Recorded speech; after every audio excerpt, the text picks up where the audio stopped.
नमस्ते investors. Hospital sector analysis के part 2 में आपका स्वागत है। आज मैं आपके साथ as promised 6 hospital stocks discuss करूंगा और सभी के फंडामेंटल्स और टेक्निकल्स दोनों को कवर करूंगा।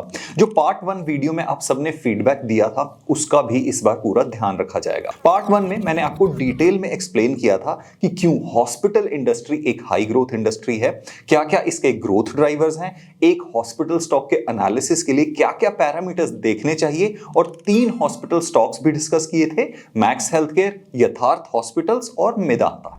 और आज उसी डिस्कशन को कंटिन्यू करते हैं 6 और हॉस्पिटल स्टॉक्स के साथ। बस एक डिस्क्लेमर, इनमें से कोई भी स्टॉक मेरी तरफ से बाय या सेल रिकमेंडेशन नहीं है। ये एक एफर्ट है आपको पूरा का पूरा हॉस्पिटल सेक्टर कम टाइम में अच्छे से एक्सप्लेन करने का। अगर आपको इन्वेस्ट करना है तो अपनी रिसर्च जरूर करना और अपने रिस्क टॉलरेंस को अच्छे से समझ के ही इन्वेस्ट करना। और ये क्लियर है तो चलिए अब वीडियो स्टार्ट करते हैं। हमारा पहला स्टॉक है KIMS, Krishna institute of medical sciences. 26,000 crore के मार्केट कैप के साथ एक mid to small cap category का हॉस्पिटल स्टॉक जो करंटली अपने ऑल टाइम हाई से 15% डिस्काउंट पे ट्रेड कर रहा है। अगर आप इनके फाइनेंशियल्स देखोगे तो पिछले 2 सालों में एक भी क्वार्टर ऐसा नहीं था जब इन्होंने अपने रेवेन्यू को इंक्रीज ना किया हो, और ये डेफिनेटली बहुत ही अच्छी बात है। बट अगर आप नेट प्रॉफिट वाले कॉलम पे नजर मारोगे तो प्रॉफिटेबिलिटी उतनी कंसिस्टेंट नहीं है। इसके 2 फैक्टर्स हैं। पहला तो इनका ऑपरेटिंग प्रॉफिट मार्जिन कंसिस्टेंटली कम हुआ है, और दूसरा है इनका बढ़ता हुआ डेप्रिसिएशन और इंटरेस्ट कॉस्ट। और मेरे अकॉर्डिंग ये तीनों ही रेड फ्लैग नहीं है। इनका ऑपरेटिंग प्रॉफिट मार्जिन, जिसे इबिट्टा मार्जिन भी कहते हैं, वो रिड्यूस इसलिए हुआ है क्योंकि पिछले कुछ क्वार्टर्स में इन्होंने अग्रेसिवली एक्सपैंड किया है। और न्यू हॉस्पिटल्स के साथ एक प्रॉब्लम है कि स्टार्टिंग में फिक्स्ड कॉस्ट तो हाई होते हैं बट उनको प्रॉफिटेबल या इबिट्टा पॉजिटिव होने में टाइम लगता है। KIMS के केस में एक न्यू हॉस्पिटल को 4 से 5 क्वार्टर्स का टाइम लगता है ब्रेक इवन करने में। और डेप्रिसिएशन और इंटरेस्ट कॉस्ट भी इसलिए बढ़ रहा है इनके 2,500 करोड़ के हैवी केपेक्स प्लान की वजह से, जिसमें ये न्यू हॉस्पिटल्स और एडवांस्ड इक्विपमेंट पे खर्चा कर रहे हैं। और इन्हीं वजहों से रेवेन्यू ग्रोथ के बावजूद प्रॉफिट ग्रोथ उतनी नहीं हुई। अगर प्रॉफिट ग्रोथ भी रेवेन्यू के साथ होती तो इनका पीई रेशियो जो अभी आपको 82 दिख रहा है वो शायद अराउंड 55 होता। अब बात करते हैं ARPOB की। KIMS ने अपने ARPOB को 46,000 तक पहुंचा दिया है, जो 1 साल पहले 38,000 होता था। और लास्ट टू लास्ट क्वार्टर के कॉन्फ्रेंस कॉल में मैनेजमेंट ने कहा था कि ये अपने ARPOB को 40,000 से 50,000 तक ले जाएंगे 2 साल में। आधा माइलस्टोन तो इन्होंने 2 क्वार्टर में ही अचीव कर लिया। तो पॉसिबल है कि मैनेजमेंट अपना 50,000 ARPOB का टारगेट आराम से अचीव कर लेगी। और ARPOB ग्रोथ जरूरी है क्योंकि ये शो करता है कि ये हॉस्पिटल एक्सपेंशन के साथ साथ अपने एग्जिस्टिंग हॉस्पिटल से भी रेवेन्यू को इंक्रीज कर रहा है, जो कि एक बहुत पॉजिटिव सिग्नल माना जाता है। और रही बात एक्सपेंशन की, तो ये अपनी करंट बेड कैपेसिटी को 6400 से 9100 तक ले जाना चाहते हैं, मतलब 40% कैपेसिटी इंक्रीज। एंड ओवरऑल देखा जाए तो KIMS एक एसेट हेवी हॉस्पिटल है। इनके सभी फ्लैगशिप हॉस्पिटल्स इन्होंने लैंड खरीद के खुद बिल्ड किए हैं। और इस इमेज में आप देख सकते हो कि इनके 7 एक्सपेंशन प्रोजेक्ट्स में से सिर्फ 2 O&M वाले हैं, बाकी सब एसेट हेवी। और जैसा मैंने पहली वीडियो में बताया था कि एसेट हेवी में स्केल करने में टाइम जरूर लगता है बट लॉन्ग टर्म में इनका कंट्रीब्यूशन प्रॉफिटेबिलिटी में हाईएस्ट होता है। अब आते हैं चार्ट्स पे। अगर मैं KIMS की ट्रेंड लाइन ड्रॉ करूं तो वो कुछ ऐसी बनेगी। ट्रेंड लाइन बिल्कुल वैलिड है क्योंकि इस पे 4 कंफर्मेशन पॉइंट्स हैं और रिसेंटली स्टॉक ने इस ट्रेंड लाइन को टच करके रिवर्स भी किया है। तो फ्यूचर में भी स्टॉक इस ट्रेंड लाइन पे वापस आ सकता है। और IPO से अभी तक इस स्टॉक का रिग्रेशन ट्रेंड बनाओगे तो उसकी भी लोअर लाइन हमारे ट्रेंड लाइन से मैच करेगी। और ये रिग्रेशन ट्रेंड आपको एक रफ आइडिया देता है कि स्टॉक फ्यूचर में किस रेंज में मूव कर सकता है। तो ये था KIMS का टेक्निकल और फंडामेंटल एनालिसिस। और अगर आपको खुद से सीखना है कि एक स्टॉक का फंडामेंटल और टेक्निकल एनालिसिस कैसे करते हैं, चार्ट्स को कैसे रीड करते हैं, या टेक्निकल एनालिसिस से कंक्लूजन कैसे निकालते हैं, तो आप मेरे फंडामेंटल और टेक्निकल एनालिसिस दोनों कोर्सेज मेरे चैनल पे जाकर कोर्सेज टैब में देख सकते हो। लिंक डिस्क्रिप्शन में भी मिल जाएगा। अब चलते हैं सेकंड स्टॉक पे जिसका नाम है एस्टर डीएम हेल्थकेयर। आज एस्टर डीएम एक मिड कैप स्टॉक है 31,000 करोड़ के मार्केट कैप के साथ, बट बहुत जल्द ये एक लार्ज कैप बनने वाला है। एस्टर डीएम का मर्जर ऑलरेडी फाइनल हो चुका है और Q1 FY27 तक एस्टर डीएम मर्ज हो जाएगा क्वालिटी केयर इंडिया लिमिटेड के साथ और मर्ज्ड एंटिटी का नाम होगा Aster DM quality care limited और ये न्यू एंटिटी इंडिया के टॉप 3 हॉस्पिटल चेन्स की लिस्ट में शामिल हो जाएगी। आज की डेट में एस्टर डीएम और क्वालिटी केयर दोनों के पास मिलाकर 10,625 बेड्स हैं और दोनों ही चेन्स इंडिविजुअली अपना अलग अलग एक्सपैंड भी कर रहे हैं। क्वालिटी केयर 2000 करोड़ के केपेक्स के साथ अगले 3 से 4 साल में 1700 बेड्स ऐड करने वाला है और एस्टर डीएम भी 2300 प्लस बेड्स ऐड करने वाला है। मतलब कंबाइंड एंटिटी अगले 3 से 4 साल में अपनी बेड कैपेसिटी को 40% से इंक्रीज करने वाली है। और आज की डेट में एस्टर डीएम स्ट्रक्चरली एक एसेट हैवी कंपनी है और क्वालिटी केयर एसेट लाइट और दोनों का ही expansion plan asset light approach पे बेस्ड है। तो इवेंचुअली पोस्ट एक्सपेंशन इनके पोर्टफोलियो में एसेट हैवी और एसेट लाइट का एक हेल्दी मिक्स हो जाएगा। इस स्टॉक के फंडामेंटल्स और फाइनेंशियल हेल्थ का बेटर एनालिसिस मर्जर के बाद ही हो सकता है जब हमारे पास और डेटा क्लियरली अवेलेबल होगा। फिलहाल एस्टर डीएम को चार्ट्स पे भी एनालाइज करने का फायदा नहीं है क्योंकि इसका मर्जर एक अनलिस्टेड एंटिटी के साथ हो रहा है जिसके प्राइस हिस्ट्री और ट्रेंड्स का हमें कोई आइडिया है ही नहीं। बट एक बात क्लियर है कि एस्टर डीएम का मर्जर इसे एक स्ट्रॉन्ग एंटिटी बनाने वाला है जिसका ग्रोथ का विजन भी बहुत क्लियर है। मर्जर के बाद इनके हॉस्पिटल की एफिशिएंसीज कैसे अफेक्ट होती हैं ये तो टाइम आने पे ही पता चलेगा और अपोलो और मैक्स हेल्थ केयर इस न्यू एंटिटी के डायरेक्ट कॉम्पिटिटर्स भी बन जाएंगे। अब आते हैं स्टॉक नंबर 3 पे जिसका नाम है जुपिटर लाइफलाइन हॉस्पिटल। इस स्टॉक ने अपने इन्वेस्टर्स को पिछले 600 दिनों में कोई भी रिटर्न्स नहीं दिए हैं और स्टॉक अपने ऑल टाइम हाई से 30% नीचे भी आ चुका है और करंटली 44 के पीई पे अवेलेबल है। जुपिटर लाइफलाइन हॉस्पिटल का रेवेन्यू पिछले 5 सालों से कंसिस्टेंटली इंप्रूव हो रहा है। प्रॉफिट ग्रोथ भी अच्छी है, बस टीटीएम प्रॉफिट थोड़ा मार्जिनली नीचे है और इसका भी रीजन सेम है जैसा केआईएमएस का था। अगर आप यहां भी डेप्रिसिएशन और इंटरेस्ट कॉस्ट को देखोगे तो आपको दोनों में ही सिग्निफिकेंट इंक्रीज मिलेगा और ये इफेक्ट है इनके न्यू डोंबिवली हॉस्पिटल की वजह से जिसको बाय द वे इन्होंने 2 साल के अंदर रेडी कर दिया है प्रॉमिस डेडलाइन से काफी पहले, जो बहुत ही अच्छी बात है। बट यहां एक छोटा सा रेड फ्लैग है कि इनकी जो मेजर रेवेन्यू ग्रोथ आई है रिसेंट क्वार्टर्स में वो एआरपीओबी ग्रोथ की वजह से आई है। इनके मैच्योर हॉस्पिटल्स यानी थाने और पुणे इनमें ऑक्यूपेंसी रेट 67% से 62% पे ड्रॉप हो चुका है और एज पर ट्रेंड्स एक्सपेक्टेड नहीं है कि ये इंप्रूव होने का ज्यादा पोटेंशियल भी रखता है। तो अब जो इनकी फ्यूचर में जितनी भी ग्रोथ आएगी वो न्यू हॉस्पिटल्स के ही वजह से आएगी। तो अब क्वेश्चन आएगा कि न्यू हॉस्पिटल से हम कितनी ग्रोथ एक्सपेक्ट कर सकते हैं। तो इसका आंसर आपको मिलेगा इस इमेज से। करंटली जुपिटर लाइफलाइन के पास 1000 बेड की कैपेसिटी है और ये अपनी कैपेसिटी को 2500 तक ले जा रहे हैं 3 नए हॉस्पिटल्स के साथ। मतलब कैपेसिटी में 2.5 टाइम्स का इंक्रीज और ये पूरा एक्सपेंशन 2029 तक प्लान्ड है। और इसके ऊपर भी एक 7th ग्रीनफील्ड हॉस्पिटल की बात चल रही है जिससे रिलेटेड डिटेल्स आपको फ्यूचर के कॉन्फ्रेंस कॉल्स में मिल सकती हैं। अगर आप जुपिटर लाइफलाइन हॉस्पिटल में इन्वेस्टेड हो तो आपको ये पता होना चाहिए कि ये एक एसेट हैवी अप्रोच फॉलो करते हैं। तो शुरू के दिनों में जब इनका केपेक्स चल रहा होता है तो इनकी बैलेंस शीट और पीएनएल स्टेटमेंट आपको शायद देखने में उतने इंप्रेसिव ना लगे, but asset heavy hospitals long term में एक हॉस्पिटल चेन को काफी एडवांटेजेस ऑफर करते हैं, स्पेशली प्रॉफिटेबिलिटी से रिलेटेड। तो अब आते हैं चार्ट्स पे। यहां पे मैंने बनाई है स्टॉक की ओरिजिनल ट्रेंड लाइन जिसको ये आईपीओ के बाद से काफी टाइम तक फॉलो कर रहा है और मल्टीपल टाइम स्टॉक इस पे सपोर्ट लेके ऊपर भी गया है। फिलहाल इस ट्रेंड लाइन से ब्रेक डाउन हो चुका है, स्टॉक एक डाउन ट्रेंड में है और इसका आरएसआई भी आईपीओ के बाद से अभी तक का लोएस्ट है।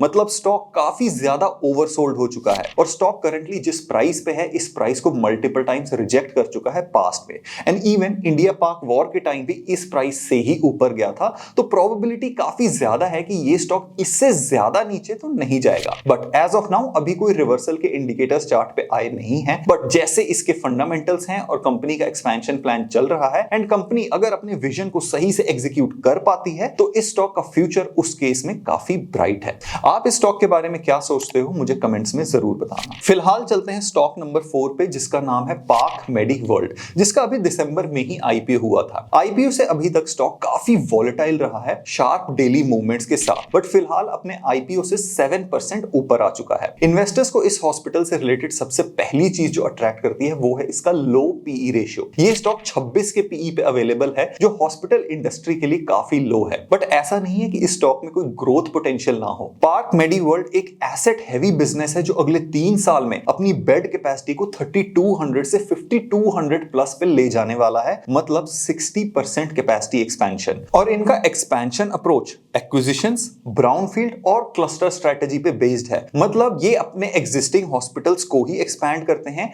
और आसपास के डेंस रीजन्स में ही न्यू हॉस्पिटल्स डेवलप और अक्वायर करते हैं। इस वजह से ये काफी रिसोर्सेज शेयर कर पाते हैं, जो इनके बिजनेस को थोड़ा एफिशिएंट बनाता है। इस हॉस्पिटल के साथ एक इंपॉर्टेंट पॉइंट जो नोट करने वाला है वो ये है कि इनका 84% रेवेन्यू सीजीएचएस या बाकी गवर्नमेंट स्कीम से आता है। ये इनको थोड़ा वल्नरेबल भी बनाता है। बट फिलहाल गवर्नमेंट ने सीजीएचएस के रेट्स को 12 to 15% से हाई किया है, जो इनके FY27 के रेवेन्यू में as it is pass on हो जाएगा। बट ये वन टाइम बेनिफिट है। सीजीएचएस के रेट्स मेडिकल इन्फ्लेशन के साथ हर साल रिवाइज नहीं होते हैं, इसलिए पार्क हॉस्पिटल्स का गवर्नमेंट पे डिपेंडेंसी रिड्यूस करना बहुत जरूरी है रेवेन्यू ग्रोथ को एक्सेलरेट करने के लिए। बट मैनेजमेंट इसको स्ट्रेंथ की तरह देखती है, ना कि डिसएडवांटेज, जैसा मैं आपको बता रहा हूं। एंड मैनेजमेंट क्लियरली कहती है, उनका कहना है कि ज्यादा गवर्नमेंट रेवेन्यू की वजह से ये जिस एआरपीओवी पे सक्सेसफुली और एफिशिएंटली ऑपरेट करते हैं, बाकी प्रीमियम हॉस्पिटल्स जैसे अपोलो या मेदांता उनके लिए तो पॉसिबल ही नहीं है। और गवर्नमेंट से सीजीएचएस ट्रीटमेंट्स की पेमेंट अक्सर 4 से 5 महीना लेट से मिलती है, तो छोटे हॉस्पिटल्स के लिए इस स्लो वर्किंग कैपिटल साइकिल में ऑपरेट करना थोड़ा मुश्किल हो जाता है। अब गवर्नमेंट डिपेंडेंसी एडवांटेज है या डिसएडवांटेज, इस पे आप भी अपना ओपिनियन कमेंट्स में जरूर बताना। एनीवे, पार्क हॉस्पिटल्स ने आईपीओ के फंड से अपने डेट को काफी रिड्यूस किया है और एक्सपेक्टेड है कि ये मार्च तक फुल्ली डेट फ्री हो जाएंगे। और अभी तक का कंक्लूजन ये है कि ये हॉस्पिटल तो बिल्कुल ठीक है, वैल्यूएशन भी बहुत लो है, कंपनी के एक्सपेंशन प्लान्स काफी अग्रेसिव है और 60% न्यू बेड्स डेफिनेटली रेवेन्यू को तो इंप्रूव करेंगे ही। एंड एसेट हैवी मॉडल की वजह से शुरू में प्रॉफिटेबिलिटी को लेके थोड़ा बहुत इशू होगा, बट लॉन्ग रन में इसका फायदा ही फायदा है। और क्योंकि स्टॉक न्यूली लिस्टेड है, इसलिए हम इसका टेक्निकल एनालिसिस तो कर नहीं सकते। इसलिए वीडियो में आगे बढ़ते हैं और बात करते हैं इंडिया के सबसे बड़े हॉस्पिटल की, जिसका नाम है अपोलो हॉस्पिटल्स, जो मार्केट कैप वाइज इंडिया का सबसे बड़ा लिस्टेड हॉस्पिटल है। और ऑब्वियसली अपोलो काफी पुराना और मैच्योर्ड हॉस्पिटल नेटवर्क भी है, इसलिए ये अपने रेवेन्यू के साथ साथ प्रॉफिट को भी इंप्रूव कर रहे हैं। और आज दिसंबर क्वार्टर के रिजल्ट्स के बाद ये अपने ऑल टाइम हाईएस्ट रेवेन्यू और प्रॉफिट्स पर भी बैठे हैं। अभी तक हमने जितने भी स्टॉक्स डिस्कस किए सभी प्राइमरीली हॉस्पिटल्स हैं, बट अपोलो हॉस्पिटल स्टॉक के अंदर 3 बिजनेस सेगमेंट्स हैं और जो इनका हॉस्पिटल सेगमेंट है वो सिर्फ 50% रेवेन्यू के लिए ही रिस्पॉन्सिबल है और 42% रेवेन्यू आता है इनके फार्मेसी नेटवर्क से, जिसकी ऑफलाइन और ऑनलाइन दोनों प्रेजेंस है, और बाकी 8% आता है मेनली इनके डायग्नोस्टिक्स बिजनेस से। हॉस्पिटल डिवीजन में इनके पास 9,500 बेड्स हैं, जिसको एक्सपैंड करके ये 13,000 के ऊपर ले जाना चाहते हैं 8,200 करोड़ रुपए के केपेक्स के साथ अगले 5 सालों में, मतलब कैपेसिटी में 36% का इंक्रीज। इनके around 5-6 hospitals with in next 1 year start होने वाले हैं, जिनका रेवेन्यू में इफेक्ट FY28 तक फुल्ली विजिबल हो जाएगा। बट अगले 1 साल में ये न्यू हॉस्पिटल्स ऑपरेटिंग प्रॉफिट को करीब 150 करोड़ से कम करेंगे, जो इनके ओवरऑल नेट प्रॉफिट की ग्रोथ को अफेक्ट करेगा। तो बेसिकली इनका हॉस्पिटल बिजनेस एक्सपेंशन फेज में है। और रही बात ARPOB की, तो अपोलो इस मेट्रिक का यूज करना बंद कर चुका है। अब ये एक न्यू मेट्रिक यूज करते हैं ARPP, मतलब एवरेज रेवेन्यू पर इन पेशेंट, और इन्होंने अपने ARPP को पिछले 1 साल में 9 से 11% के बीच में ग्रो किया है, जो क्लियरली शो करता है कि ये एक प्राइसिंग पावर भी एंजॉय करते हैं। अब बात करते हैं इनके सेकंड सिग्निफिकेंट बिजनेस की, जो है इनका फार्मेसी बिजनेस। इनका फार्मेसी बिजनेस पिछले 1 साल में 20% से ग्रो हुआ है।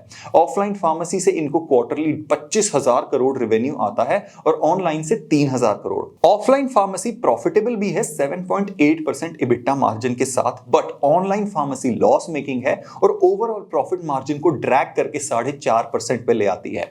और फार्मेसी वैसे ही लो मार्जिन बिजनेस है, इसलिए अपोलो के लिए बहुत जरूरी है कि इनकी ऑनलाइन फार्मेसी या तो ब्रेक इवन करे या EBITDA पॉजिटिव ही हो जाए, और वो भी बहुत जल्द। और मैनेजमेंट होपफुल है कि Q4 यानी अगले क्वार्टरली रिजल्ट्स में हम देख पाएंगे इस बिजनेस को ब्रेक इवन के काफी क्लोज आते हुए। तो अपोलो अभी तक की हमारी डिस्कशन का सबसे डाइवर्स स्टॉक है, बट इनका सबसे प्रॉफिटेबल बिजनेस हॉस्पिटल बिजनेस ही है।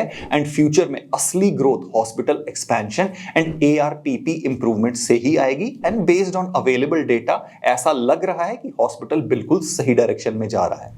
अब देखते हैं चार्ट्स का क्या कहना है और सबसे पहले ड्रॉ करते हैं अपोलो की मोस्ट रीसेंट ट्रेंड लाइन और आज की वीडियो की ये सबसे परफेक्ट ट्रेंड लाइन है। इस ट्रेंड लाइन पे ये स्टॉक 6 बार सपोर्ट ले चुका है और सबसे रीसेंट वाला 6th टाइम था एंड पास्ट में इस ट्रेंड लाइन को 2 बार स्टॉक ने रेजिस्टेंस की तरह भी यूज किया है। तो ये बिल्कुल पॉसिबल है कि ये हमारी लॉन्ग टर्म ट्रेंड लाइन है और स्टॉक फ्यूचर में भी इसको ही फॉलो करेगा और इस पे सपोर्ट ले सकता है। अब इस स्टॉक की रेंज को बेटर समझने के लिए एक पैरेलल ट्रेंड लाइन और बनाते हैं और हमारा गोल होना चाहिए कि पैरेलल ट्रेंड लाइन पे एटलीस्ट 2 रेजिस्टेंस पॉइंट्स मिले और ये बन गई हमारी पैरेलल ट्रेंड लाइन और इस पे हमें ऑलमोस्ट 4-5 कंफर्मेशंस मिल रही हैं। तो ये न्यू ट्रेंड लाइन और हमारा पैरेलल चैनल दोनों ही वैलिड हैं एंड इसका कंक्लूजन ये है कि स्टॉक फ्यूचर में इस चैनल के अंदर ही मूव करेगा और अगर कंपनी में कोई स्ट्रक्चरल शिफ्ट आता है और कुछ मेजर अनएक्सपेक्टेड ग्रोथ आती है तो फिर स्टॉक अपर ट्रेंड लाइन को सपोर्ट की तरह यूज करके एक न्यू पैरेलल चैनल भी क्रिएट कर सकता है। ऐसी सिचुएशंस को बेटर समझने के लिए चार्ट्स को रेगुलरली मॉनिटर करते रहना जरूरी है। अब चलते हैं स्टॉक नंबर 6 पे जिसका नाम है हेल्थ केयर ग्लोबल एंटरप्राइजेस यानी HCG। अगर आपको याद हो तो फर्स्ट वीडियो में हमने डिस्कस किया था कि rising cancer cases hospital industry के लिए एक बहुत बड़ा ग्रोथ ड्राइवर है। तो अगर कोई स्टॉक डायरेक्टली इस बात का फायदा उठा सकता है तो वो है HCG। HCG एक हॉस्पिटल चेन है जिसका फोकस कैंसर ट्रीटमेंट पे सबसे ज्यादा है। ये कोई मल्टी स्पेशलिटी हॉस्पिटल नहीं है। इनफैक्ट इनका पूरा बिजनेस मॉडल कैंसर डायग्नोस्टिक्स से लेकर सर्जरी, कीमो, रेडिएशन, जिनोमिक्स और पोस्ट ट्रीटमेंट केयर तक का है। कंपनी ने अपना रेवेन्यू कंसिस्टेंटली इंप्रूव किया है और आज ऑल टाइम हाईएस्ट रेवेन्यू पे है, बट प्रॉफिटेबिलिटी के ट्रेंड्स उतने अच्छे नहीं हैं। बट अगर आप ऑपरेटिंग प्रॉफिट देखोगे तो वो इंक्रीज ही हो रहा है, बट अगर आप डेप्रिसिएशन और इंटरेस्ट कॉस्ट देखोगे तो उसमें आपको बहुत बड़े बड़े जंप्स दिखेंगे और इसका रीजन है कि ऑन्कोलॉजी एसेट हैवी बिजनेस है।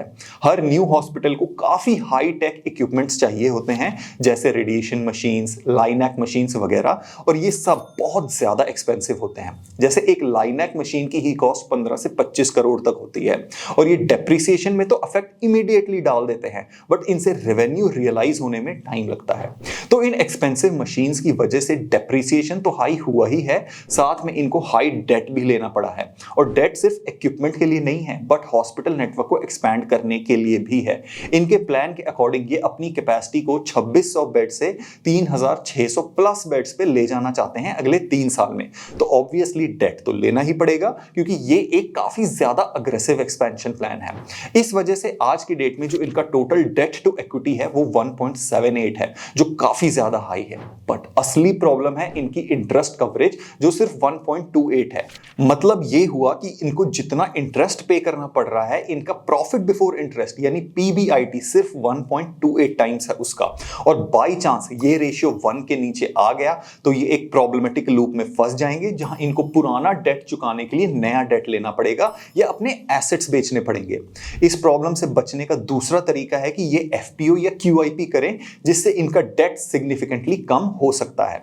बट ये होगा या नहीं और कब होगा इसका कोई आइडिया नहीं, बट ये पॉसिबल जरूर है क्योंकि प्रमोटर्स के पास अभी 63% स्टेक है। थोड़ा स्टेक डाइल्यूट हो भी जाए तो कोई प्रॉब्लम वाली बात है नहीं। तो कंक्लूजन ये है कि HCG कैंसर ट्रीटमेंट स्पेस में एक डोमिनेंट प्लेयर है जो अपने रेवेन्यू और ऑपरेटिंग प्रॉफिट्स को कंसिस्टेंटली ग्रो कर रहा है।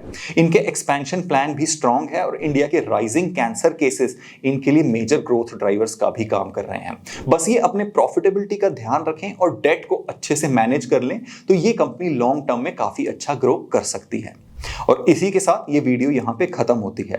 आपको इस लिस्ट में से जो भी स्टॉक बेस्ट या मोस्ट प्रॉमिसिंग लगा उसका नाम मुझे जरूर बताना। अगर कोई स्टॉक बहुत सारे व्यूअर्स को पसंद आएगा तो मैं उस पर डिटेल 10 पॉइंट एनालिसिस वीडियो भी बनाऊंगा और मैं उम्मीद करता हूं कि ये वीडियो आपको हेल्पफुल लगी हो।